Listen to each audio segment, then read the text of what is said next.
ان الحمد للہ نحمده ونستعینه ونستغفره ونؤمن به ونتوکل علیہ ونعوذ باللہ من شرور انفسنا ومن سیئات اعمالنا من يهده الله فلا مضل له ومن يضلله فلا هادي له واشهد ان لا اله الا الله واشهد ان محمدا عبده ورسوله اما بعد فان اصدق الحديث كتاب الله وخير الهدي هدي محمد صلى الله عليه وسلم وشر الامور محدثاتها وكل محدثة بدعة وكل بدعة ضلالة وكل ضلالة في النار.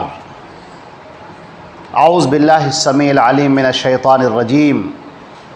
ام کنتم شہداء اذ حضر یعقوب الموت اذ قال لبنیہ ما تعبدون من بعدی قالوا نعبد الہک و الہ آبائک ابراہیم و اسماعیل و اسحاق الہا واحدا ونحن له مسلمون.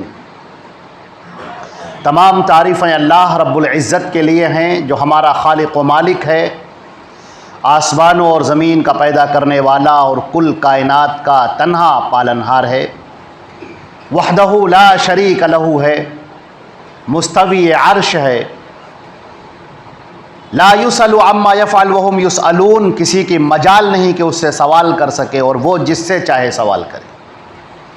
یا ایھا الناس انتم الفقراء الی اللہ واللہ هو الغنی الحمید. اے تمام کے تمام لوگوں، تم سب کے سب اللہ کے محتاج ہو، اور اللہ وہ ہے جو کسی کا محتاج نہیں، ہر ایک سے بے نیاز ہے، اور صفات عالیہ اس کے شایان شان ہیں. اللہ کی حمد و ثنا کے بعد درود ہو، سلام ہو حضرت محمد مصطفیٰ صلی اللہ علیہ وسلم پر، جو خاتم النبیین ہیں، سید الاولین والآخرین ہیں. آپ کی ذات پر اللہ نے شریعت کو مکمل فرما دیا اور فرمایا الیوم اکملت لکم دینکم واتممت علیکم نعمتی ورضیت لکم الاسلام دین. آج کے دن میں نے تمہارا دین مکمل کر دیا اور اپنی نعمت تم پر تمام کر دی، اور میں دین اسلام سے راضی ہو گیا. اللہ کی رحمتیں ہوں، برکتیں ہوں تمام انبیاء کرام پر، تمام صحابہ کرام اور صحابیات پر، کل محدثین و محدثات پر، اور تمام مؤمنین موحدین و موحدات پر. حضرات گرامی، آج میں نے سورہ بقرہ کی یہ آیت نمبر 133 ہے، آج کی گفتگو کے لیے اس کا انتخاب کیا ہے. اس وقت کے لحاظ سے بڑی اہم آیت ہے اور ہمارے سامنے بہت ہی بنیادوں کو واضح کرتی ہے. سیدنا یعقوب علیہ السلام جب اپنے مرض الموت میں تھے، ان کا آخری وقت تھا، اس وقت کا یہ تذکرہ ہے. اللہ رب العزت نے ارشاد فرمایا ام کنتم شہداء اذ حضر یعقوب الموت. کیا تم حاضر تھے، تمہیں پتہ ہے کہ جب یعقوب کے اوپر موت طاری ہوئی، جب موت کا بالکل وقت قریب آ گیا، اب ان کو لگنے لگا کہ وہ اس دنیا سے جا رہے ہیں، جو آخری وقت ہوا ان کا، انہوں نے اپنے بیٹوں کو بلوایا، پوتوں کو بلوایا. اب ان کے بیٹے، ان کے پوتے، ان کی بیٹیاں، ان کی پوتیاں سب حاضر ہیں، اور یعقوب علیہ السلام ان سے سوال کر رہے ہیں ما تعبدون من بعدی، میرے جانے کے بعد تم کس کی عبادت کرو گے؟ قالوا نعبد الہک و الہ آبائک ابراہیم و اسماعیل و اسحاق. انہوں نے کہا ہم عبادت کریں گے اللہ کی جو آپ کا رب ہے، الہ کا، اور ہمارے باپ داداؤں کا رب ہے جو ابراہیم کا، اسماعیل کا، اسحاق کا جو رب ہے، اس کی عبادت کریں گے. الہ واحدہ، ایک اللہ کی عبادت کریں گے. وَنَحْنُ لَهُ مُسْلِمُونَ، اور ہم سب لوگ اسی کے سامنے سجدہ ریز ہونے والے ہیں، فرما بردار ہیں، مطیع ہیں. یہ واقعہ ہمیں یہ بتاتا ہے کہ ایک پیغمبر کو، ایک نبی کو کس قدر اپنی نسل کی فکر ہے. وہ تو اس دنیا جہان سے جا رہا ہے، اس دنیا کو چھوڑ کر جا رہا ہے، لیکن اس کے بعد ان نسلوں کا کیا ہوگا بیٹوں کا کیا ہوگا، بیٹیوں کا کیا ہوگا، پوتوں کا کیا ہوگا، پوتیوں کا کیا ہوگا، یا آئندہ آنے والی نسلوں کا کیا ہوگا، یہ ایک نبی کو اس بات کی فکر لگی ہوئی. اور قرآن پاک نے اس چیز کو واضح کیا ہے اور ہمارے سامنے یہ مثال بنا کر پیش کی ہے. جیسا کہ بخاری شریف میں نبی کریم صلی اللہ علیہ وسلم نے فرمایا کہ تمام انبیاء اللہ تی بھائی ہیں. امہاتہم شتیٰ وابوہم واحد دینہم واحد. مائیں چاہے الگ الگ ہوں، شریعتیں چاہے الگ الگ ہوں، قوانین الگ الگ ہوں، لیکن بنیادیں سب کی ایک ہیں، دین سب کا ایک ہے. آج ہمارے سامنے بھی بہت بڑا مسئلہ کھڑا ہوا ہے. اس وقت کا جو سب سے بڑا مسئلہ ہے، اس وقت کا جو مسئلہ ہے وہ نہ بھوک کا ہے، نہ غریبی کا ہے، نہ پریشان حالی کا ہے. اس وقت کا جو مسئلہ ہے وہ ہماری نئی نسل، جو ہماری آنے والی نسل ہے، جو جنریشن ہے ہمارے سامنے، نوجوان جو نسل ہے، اس کے فکری ارتداد کا ہے. فکری طور پر الحاد اور دہریت نے ذہنوں کے اوپر آندھیوں کی طرح حملہ کر رکھا ہے، اور ہمیں بہت ہی سنجیدگی کے ساتھ اس مسئلے پر غور کرنا ہوگا. آپ کے ہاتھ میں آج موبائل آ گیا، انٹرنیٹ آ گیا، گھروں گھروں کے اندر ٹی وی ہیں، ٹی وی کے اندر سیریلز ہیں، فلمیں ہیں، موویز ہیں.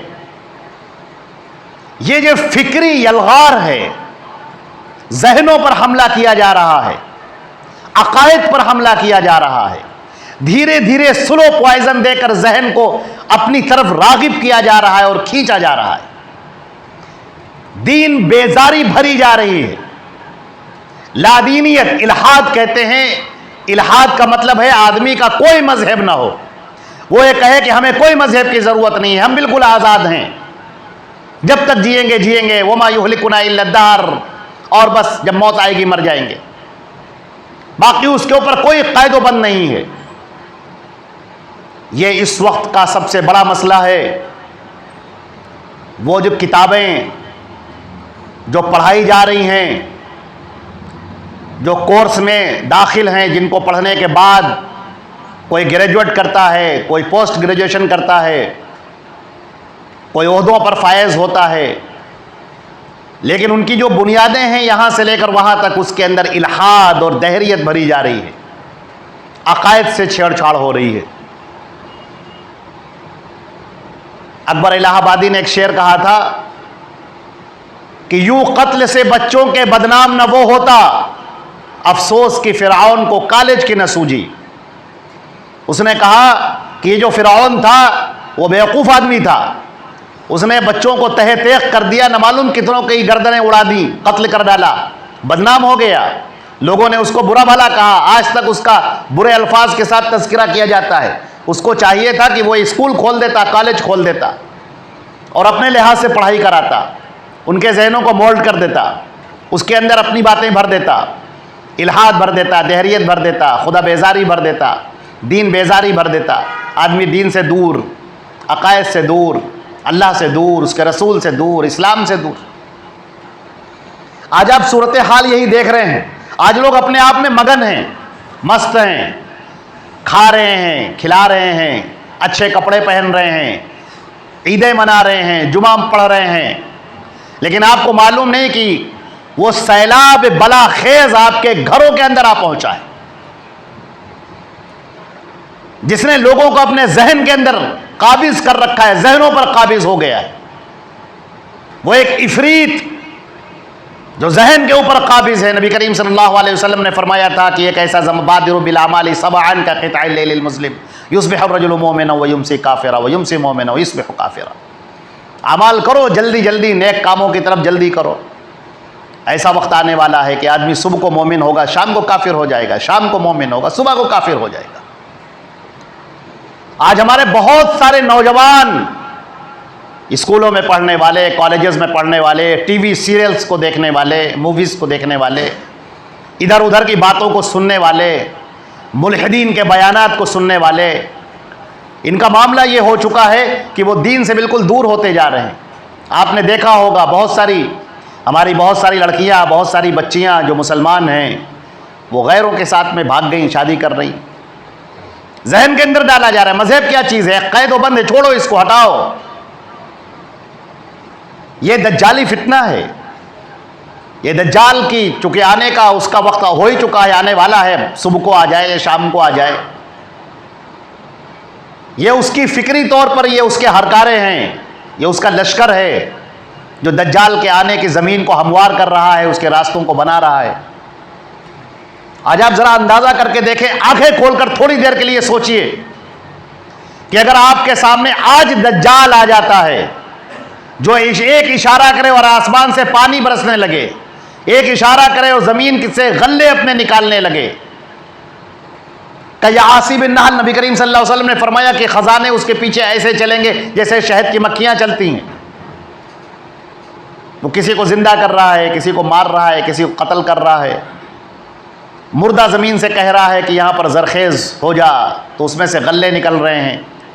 یہ ساری چیزیں دیکھنے کے بعد اگر وہ دعوت دیتا ہے کہ تم مجھے اپنا رب مانو، مجھے سجدہ کرو، میری عبادت کرو، تو آپ ذرا آنکھیں کھول کر دیکھیے، اپنے دل پر ہاتھ رکھ کر فیصلہ کیجئے کتنے لوگ ہیں جو اس کے بہکاوے میں آ جائیں گے. مسلمانوں کی تعداد کی ہم بات کر رہے ہیں، غیر مسلموں کی بات نہیں کر رہے، مسلمانوں کی بات کر رہے ہیں جن کا عقیدہ پختہ نہیں ہے، ذہن کے اندر وہ پختگی حاصل نہیں ہے، وہ اس کے پیچھے پیچھے بھاگ جائیں گے. وہ چیزیں دیکھ رہے ہیں کہ آسمان سے پانی برس رہا ہے. یہ وہ سخت وقت ہے جس کے لیے ہم کو اور آپ کو تیار ہونا ہے. زیادہ خوش نہ ہوئیے کسی معاملے کو دیکھ کر کہ ہم نے تو اتنی بڑی عید الفطر منا لی، رمضان کے روزے رکھ لیے، 5 وقت کی نمازیں پڑھ رہے ہیں، بس کافی تو ہے، اور کیا چاہیے؟ ایمان کی پختگی درکار ہے. آپ نماز پڑھ رہے ہیں، بہت اچھی بات ہے. آپ کے بچے کیا کر رہے ہیں؟ آپ تو قرآن پاک کی تلاوت کر رہے ہیں، بہت اچھی بات ہے، قابل صد مبارکباد ہے. آپ کے بچے بھی کیا تلاوت کر رہے ہیں؟ اپنے سے زیادہ فکر کیجئے ان بچوں کی، جیسے آپ ان کے کھانے کی فکر کرتے ہیں، تعلیم کی فکر کرتے ہیں، ان کے مستقبل کو سنوارنے کی، سجانے کی فکر کرتے ہیں، بچیوں کے لیے رشتہ دیکھنے کی فکر کرتے ہیں. اس سے کہیں زیادہ ضروری ہے کہ آپ اس کے عقائد کی فکر کریں، اس کے دین کی فکر کریں، اس کے ایمان کی فکر کریں. یہ الحاد کے خطرے ہیں جو آ چکے ہیں، یہ آنے والے نہیں ہیں، یہ آ چکے ہیں. ان کے حملے تابڑ توڑ ہو رہے ہیں اور فکروں پر ہو رہے ہیں. جن کے ہاتھوں میں واٹس ایپ ہے، جن کے ہاتھوں میں انٹرنیٹ ہے، وہ دیکھ رہے ہیں کون سی تعلیم دی جا رہی ہے ذہن کو، کس طرح ذہن کو بیمار بنایا جا رہا ہے، کس طرح ذہن کو لذتوں کا عادی بنایا جا رہا ہے، کس طرح ذہن کو اور دل کو انجوائمنٹ کا عادی بنایا جا رہا ہے کہ آدمی سب کچھ بھول جائے اور کہے بس بابر بعیش کوش کے عالم دوبارہ نیست. بابر بعیش کرو، مزے کرو، کہ کہاں دوبارہ زندگی یہ پتہ نہیں ہو نہ ہو، بس مزے کرو، عیش کرو. کیا دین، کیا مذہب، کیا نماز، کیا روزہ، کیا باتیں. اس بات کی فکر کرنے کی بہت زیادہ ضرورت ہے. یہ بیماری ہے، یہ فالج سے زیادہ، کینسر سے زیادہ، یرقان سے زیادہ سخت بیماری ہے جو ہماری نئی نسل کو آ چکی ہے. آپ دینی معاملات کے لیے آ رہے ہیں، تقریریں بھی سن رہے ہیں، جمعہ بھی سن رہے ہیں. اس بات کی فکر کیجئے کہ آپ کے ساتھ کیا آپ کے بچے بھی آ رہے ہیں؟ یعقوب علیہ السلام کے اس درد کو بیان کیا گیا ہے. بیماری کی حالت میں ہیں، مرض الموت کی کیفیت میں ہیں، اس دنیا کو چھوڑ کر جا رہے ہیں، لیکن ان کا اضطراب لاحق ہے، کروٹیں بدل رہے ہیں، پریشان حال ہیں. وہ اللہ کا نبی پریشان ہے، وہ سوچ رہے کہ میں تو جا رہا ہوں لیکن میرے بچوں کا کیا ہوگا؟ کیا یہ دین پر باقی رہیں گے کہ نہیں باقی رہیں گے؟ یہ اللہ کے عبادت گزار بنیں گے یا مشرکین میں سے ہو جائیں گے؟ ان کا عالم کیا ہوگا؟ یہ فکر ان کو کھائے جا رہی ہے.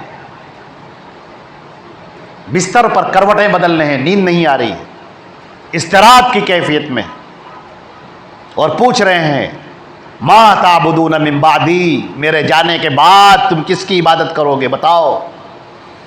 وہ الفاظ کہو، وہ ایمان کے الفاظ کہو، میرے دل کو تسلی ہو جائے، مجھے سکون ہو جائے. آنکھوں کو ٹھنڈک میسر آ جائے، کلیجے میں ٹھنڈک پڑ جائے، ہم دیکھیں کس کی عبادت کرو گے۔ آج ہم کو اور آپ کو اس بات کا جائزہ لینے کی ضرورت ہے۔ ذرا تھوڑی دیر کے لیے اپنے گھر کے اندر کے ماحول کا جائزہ لیجئے، تھوڑی دیر کے لیے گھر کے اندر بیٹھ کر دیکھیے، تھوڑی دیر کے لیے عبرت کی آنکھوں سے دیکھیے، مستقبل کی آنکھوں سے دیکھیے، فراست کی آنکھوں سے دیکھیے۔ آپ کی بیوی کیا کر رہی ہے، اس کا عقیدہ کیسا ہے، اس کا ذہن کیسا ہے، اس کی دینداری کیسی ہے۔ چھوٹے چھوٹے بچوں کا جائزہ لیجئے، جو بچے ابھی پینسل پکڑنے کے لائق ہوئے ہیں، جو ابھی کاغذ اور قلم سے کچھ لکھ رہے ہیں، ABCD لکھ رہے ہیں، یا اور جو الفاظ لکھ رہے ہیں، جو یاد کر رہے ہیں، پوئمز یاد کر رہے ہیں، ان کا جائزہ لیجئے۔ وہ کیا دیکھ رہے ہیں، کون سے کارٹون دیکھ رہے ہیں، کون سے سیریلز دیکھ رہے ہیں، کون سے جو کڈز والے کارٹون آتے ہیں وہ دیکھ رہے ہیں۔ ذرا آپ بھی بیٹھ کر دیکھیے تھوڑی دیر کے لیے، ذرا دیکھیے کہ اس کے اندر کون کون سے عقائد ڈالے جا رہے ہیں۔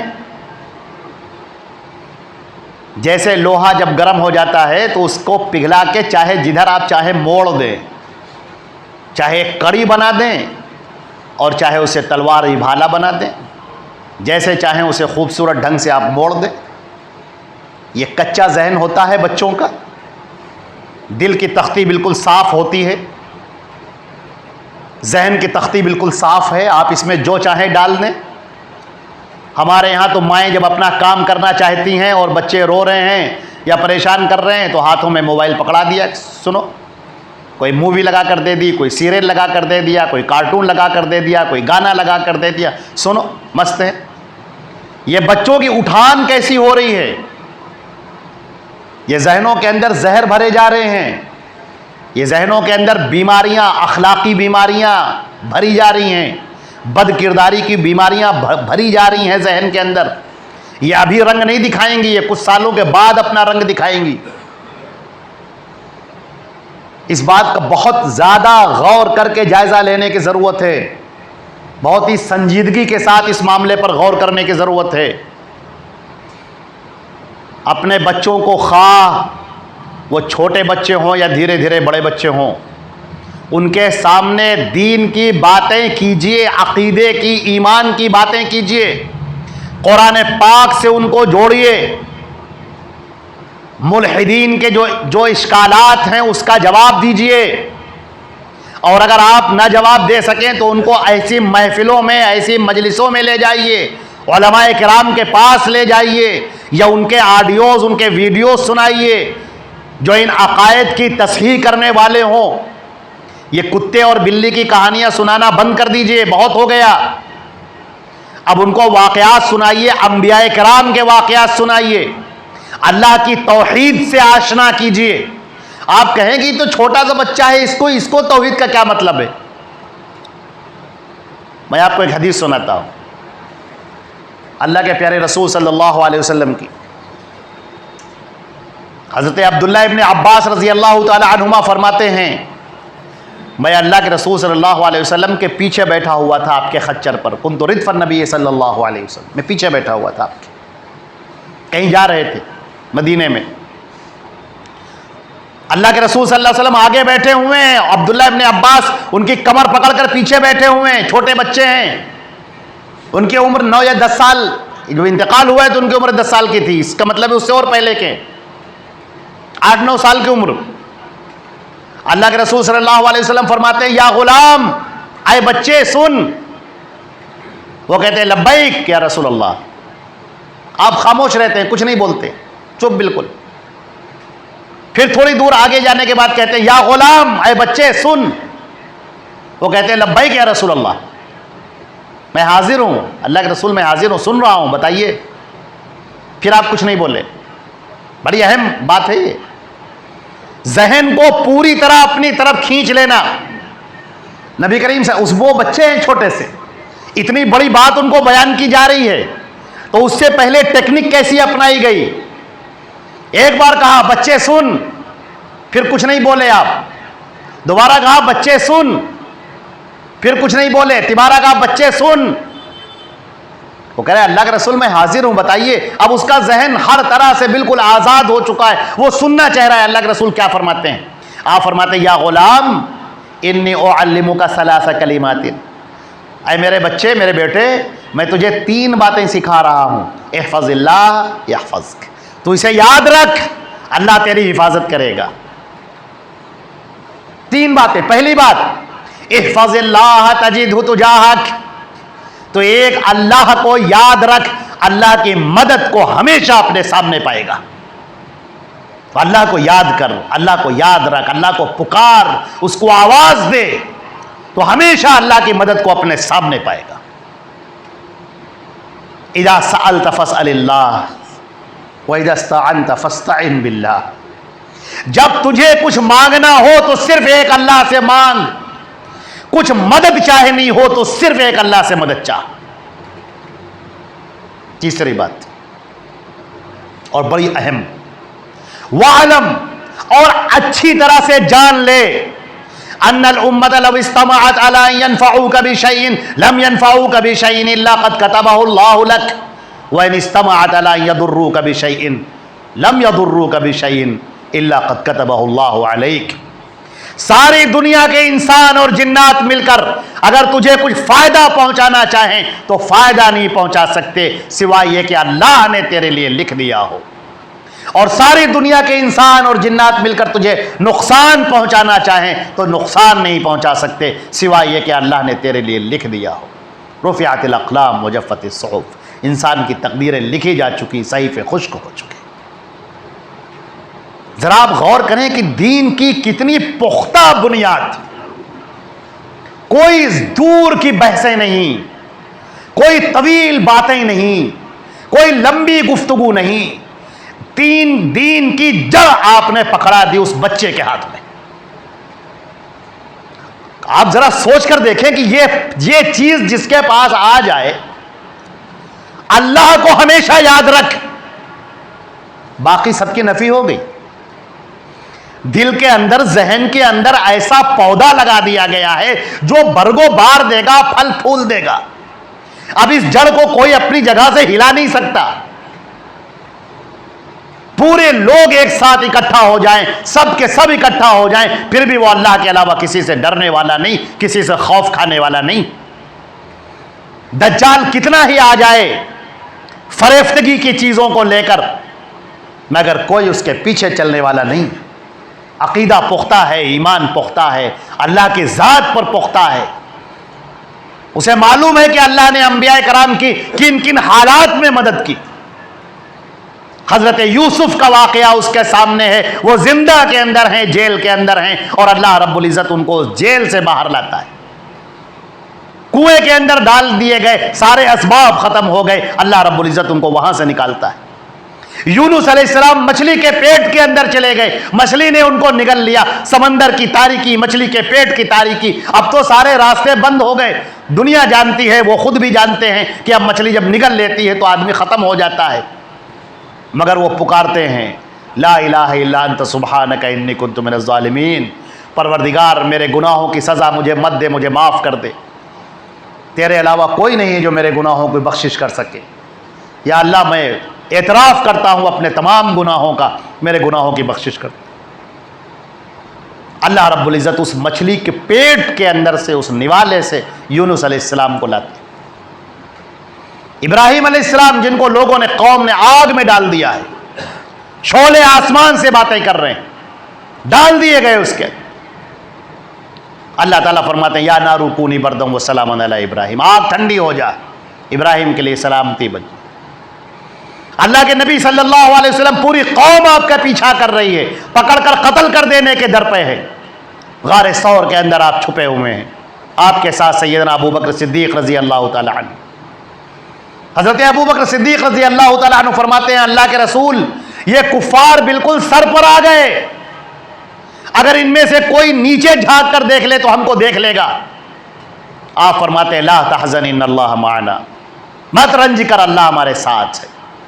یہ قوت دیکھیے، اعتماد دیکھیے، توکل دیکھیے، ایمان دیکھیے، اور قوم مسلم کو دیکھیے، آج کی قوم مسلم کو دیکھیے۔ عزیزان گرامی، ہمیں بڑی فکر کرنے کی ضرورت ہے، اس ایمان کی طرف فکر کرنے کی ضرورت ہے۔ اللہ نے ایمان ہمیں بخشا ہے، اللہ نے ایمان عطا کیا ہے، ہیرے جواہرات اور ڈائمنڈ سے کہیں زیادہ قیمتی ایمان یہ ہے، اس سے کہیں زیادہ ہے۔ اس کی فکر کیجیے، کہیں دھندلا نہ جائے، اس پر گرد نہ پڑ جائے، کوئی اچک نہ لے جائے، کوئی اس کو توڑ نہ دے، ختم نہ کر دے۔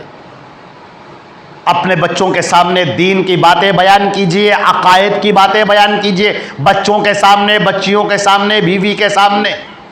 آپ نہیں بیان کر سکتے ہیں تو جو جید علماء کرام ہیں، جن کے عقائد بالکل صحیح ہیں، جو کتاب و سنت کی دعوت دینے والے علماء کرام ہیں، ان کی تقاریر لگائیے، ان کے بیانات لگائیے۔ بچوں پر نگاہ رکھیے کہ وہ کن کے بیانات سن رہے ہیں، کون سی کتابیں پڑھ رہے ہیں۔ آج تو سلیبس کے اندر سے ہسٹری بھی ختم کی جا رہی ہے، جو نیا نصاب تعلیم آیا ہے، جو ابھی ابھی تیار ہوا ہے، اس کے اندر مسلمانوں کی تاریخ غائب کی جا رہی ہے۔ آپ اپنی تاریخ اپنے بچوں کو سنائیے۔ ابوالکلام آزاد نے کہا تھا کہ اگر لوگ تم سے یہ راڈ چھین لیں، بلب چھین لیں، تو یہ آسمان کے چمکتے ہوئے چاند کو تم سے کون چھین سکتا ہے، یہ سورج کو تم سے کون چھین سکتا ہے۔ تم دن کے اجالے میں پڑھائی کرو، اس سورج کی روشنی میں، چاند کی روشنی میں پڑھائی کرو تم۔ اگر لوگوں نے تم سے موم بتیاں چھین لی ہیں، لوگوں نے تم سے بلب چھین لیے ہیں، لوگوں نے تم سے بجلیاں چھین لی ہیں، تمہیں کس نے منع کیا ہے؟ سلیبس کے اندر سے تاریخ ہٹا دی گئی ہے تو تمہیں کس نے منع کیا ہے کہ تم اپنی قوم کے بچوں کو لے کر بیٹھو اور ان کے سامنے اسلام کی تاریخ بیان کرو، محمد رسول اللہ صلی اللہ علیہ وسلم کی سیرت بیان کرو، صحابہ کرام کے واقعات بیان کرو، انبیاء کرام کے واقعات ان کے سامنے پیش کرو، احادیث رسول ان کے سامنے پیش کرو، نبی کریم صلی اللہ علیہ وسلم کی پیاری پیاری باتیں ان کے سامنے پیش کرو، اللہ کے پیغام قرآن پاک کو ان کے سامنے پیش کرو، اس کی تشریح اور تبیین کو پڑھ کر سناؤ۔ تمہیں اس بات سے کس نے منع کیا ہے؟ تم چاہو تو اپنے بچوں کو صحیح اسلامی عقائد کی تربیت دے سکتے ہو۔ ہائے افسوس اس قوم کے اوپر، کارواں کے دل سے احساس ضیاء جاتا رہا۔ دکھ تو اس بات کا ہے کہ مسلمانوں کا قافلہ لٹ چکا ہے اور ان کو اس بات کی فکر ہی نہیں کہ میرا قافلہ لٹ چکا، وہ پتہ ہی نہیں ان کو، ان کی قیمتی شے ان کے ہاتھوں سے جا رہی ہے اور ان کو اس بات کی فکر ہی نہیں، وہ مگن ہیں اپنے آپ میں۔ اللہ کے واسطے سنجیدگی کو اختیار کیجئے، اس سے باہر آئیے، بہت ساری چیزوں کو چھوڑ دیجئے، خرافاتوں کو چھوڑ دیجئے، لا یعنی چیزوں پر نظر مت ڈالیے، دامن کے کھینچنے والوں کی فکر مت کیجئے، اس بات کی فکر کیجئے کہ کیا واقعتاً ہمارے گھروں کے اندر ایمان سلامت ہے، کیا عقائد سلامت ہیں۔ ہم اس دنیا سے چلے جائیں گے تو یہ میری جو نسل ہے، کیا یہ واقعتاً اللہ کی وفادار رہے گی، یہ اللہ کی عبادت گزار ہوگی، یہ توحید پر قائم رہے گی، یا کہیں اس کے اوپر بھی الحاد اور دہریت کا بھوت سوار ہو جائے گا اور یہ بھی اسلام کے لبادے کو اتار کر پھینک دے گی۔ اللہ رب العزت ہمیں اور آپ کو عمل کرنے کی توفیق عطا فرمائے اور اس بات کی طرف بہت ہی فکر کرنے کی توفیق عطا فرمائے۔ میری اس بات کو عزیزان محترم بڑی سنجیدگی سے لیجئے اور اس کی ایسی ہی فکر کیجئے جیسے آپ اپنے بچوں کے کپڑوں کی فکر کرتے ہیں، ان کے کھانے کی فکر کرتے ہیں، وہ بیمار ہو جاتے ہیں تو ان کا علاج کرانے کی فکر کرتے ہیں۔ آپ کو نیند نہیں آتی ہے بستر کے اوپر، اگر آپ کا بیٹا بخار میں تڑپ رہا ہو تو آپ کو نیند نہیں آتی ہے۔ آپ اس بات کی فکر کیجئے کہ آپ کے بچے آپ کے ہاتھوں سے جا رہے ہیں، الحاد و دہریت کا سبق ان کو پڑھایا جا رہا ہے، کارٹونوں کے ذریعے سے، فلموں کے ذریعے سے، گانوں کے ذریعے سے، مشرکانہ ماحول کے ذریعے سے ان کے اندر وہ انجیکشن انجیکٹ کیے جا رہے ہیں، وہ جراثیم انجیکٹ کیے جا رہے ہیں، شریانوں میں، نسوں کے اندر داخل کیے جا رہے ہیں تاکہ یہ بچہ آج نہیں تو کل، کچھ دنوں کے بعد اس کا رنگ کھلے اور یہ ملحد بن کر سامنے آئے، مشرک بن کر سامنے آئے، لادین بن کر سامنے آئے، محمد رسول اللہ صلی اللہ علیہ وسلم کے اوپر اعتراض کرنے والا، قرآن پر اعتراض کرنے والا، عمل نہ کرنے والا، وہ بن کر سامنے آئے۔ یہ فکریں چل رہی ہیں۔ آپ کیا سمجھتے ہیں آپ کے ہاتھوں میں جو یہ اینڈرائڈ موبائل دے دیے گئے اتنی آسانی سے دے دیے گئے؟ کون سے ٹیکنالوجی ہے جو آپ کو اتنی آسانی سے آپ کے ہاتھوں میں پہنچا دی گئی؟ آدمی کا ہارٹ اٹیک پڑ جاتا ہے، اس کے چھلے تو اتنی آسانی سے آپ کو دستیاب نہیں ہوتے جس سے انسان کی جان قیمتی ہوتی۔ آپ کا پیر ٹوٹ جائے تو اس کے لیے جو مصنوعی پیر آتا ہے اس کی قیمتیں آپ دیکھیے پہلے، اور اتنی آسانی کے ساتھ میں آپ کو ہاتھوں میں موبائل دے دیا گیا، کوئی گھر باقی نہ رہا، نیٹ آپ کے لیے فری کر دیا گیا، بہت سستا کر دیا گیا، آپ کو اس کا لت لگا دی گئی، عادی بنا دیا گیا۔ آپ اس میں دیکھیں، آپ کے سامنے کھول کر رکھ دیا گیا اوپنلی، اور پھر شیطان مردود وہ ہے جو دجال کے ہرکارے ہیں کہ وہ آپ کو اپنی طرف دھیرے دھیرے کھینچ رہے ہیں، گلے کے اندر پھندا ڈال دیا اور دھیرے دھیرے کھینچ رہے ہیں، جیسے مچھلی پکڑنے والے شکاری جو زمین اس میں ڈور ڈال دیتے ہیں اور کانٹا پھنسا دیتے ہیں اور خوشنما چیز ان کے کھانے کے اس پر لگا دیتے ہیں۔ مچھلی کو کیا معلوم، وہ خوشنما چیز کے پیچھے پیچھے بھاگتی چلی جاتی ہے اور اس کے بعد ایک دم سے اسے پکڑ لیتی ہے اور پھر کانٹے میں پھنس جاتی ہے اور اس کے بعد تڑپتی اور بلکتی ہے اور اس کے بعد شکاری اسے کھینچ لیتا ہے۔ ہمارے بچے بھی اسی طرح کے شکار ہو رہے ہیں، اور بچے ہی کیوں، ہم اور آپ بھی شکار ہو رہے ہیں۔ بہت ضرورت ہے، بہت زیادہ۔ آئیے محمد رسول اللہ صلی اللہ علیہ وسلم کی حدیثوں کی طرف، آئیے قرآن پاک کی طرف، صحیح عقیدوں کی طرف، کتاب و سنت کی طرف، اور پکڑ لیجئے اس چیز کو مضبوطی سے، پھر کوئی آپ کو اپنی جگہ سے ہلا نہیں سکتا۔ لوہے کی لاٹ بن جائیں گے، پتھر کی چٹان بن جائیں گے، کوئی آپ کو اپنی جگہ سے ہلا نہیں سکتا۔ جو اللہ کے نبی صلی اللہ علیہ وسلم نے جو عقائد، جو باتیں، جو پختگی آپ کو دے دی ہے، اللہ رب العزت ہماری حالت کو بدلنے والا بنا دے، ہماری اصلاح کرنے والا بنا دے۔ یا اللہ اپنے فضل و کرم سے ہماری خطاؤں کو، لغزشوں کو معاف فرما۔ یا اللہ ہمارے لیے خیر کے فیصلے فرما۔ یا اللہ اس ملک کے مسلمانوں کے لیے عزت، آبرو اور جان مال کی حفاظت کے فیصلے فرما۔ یا اللہ ہماری تاریخ کو روشن فرما دے۔ یا اللہ ایمان کے ہوائیں چلا دے۔ یا اللہ ہماری پستیوں کو ہماری عزتوں سے بدل دے۔ یا اللہ ہمارے حالات کو بہتر بنا دے۔ یا اللہ ہماری زندگی اسلام کے ساتھ ہو اور ہماری موت ایمان کے ساتھ ہو۔ یا اللہ اپنے فضل و کرم سے ہمیں اپنی نسلوں کی حفاظت کرنے والا بنا، ان کے عقائد کی درستگی اور اصلاح کرنے والا بنا۔ اور یا اللہ ہم جب تک زندہ رہیں اسلام پر زندہ رہیں، اور جب ہماری موت آئے تو ایمان پر موت آئے۔ یا اللہ اپنے فضل و کرم سے ہماری ان دعاؤں کو قبول فرما۔ وآخر دعوانا الحمدللہ رب العالمین، والصلاة والسلام علی نبینا محمد وآلہ وأصحابہ اجمعین۔ اقول قولی ھذا استغفر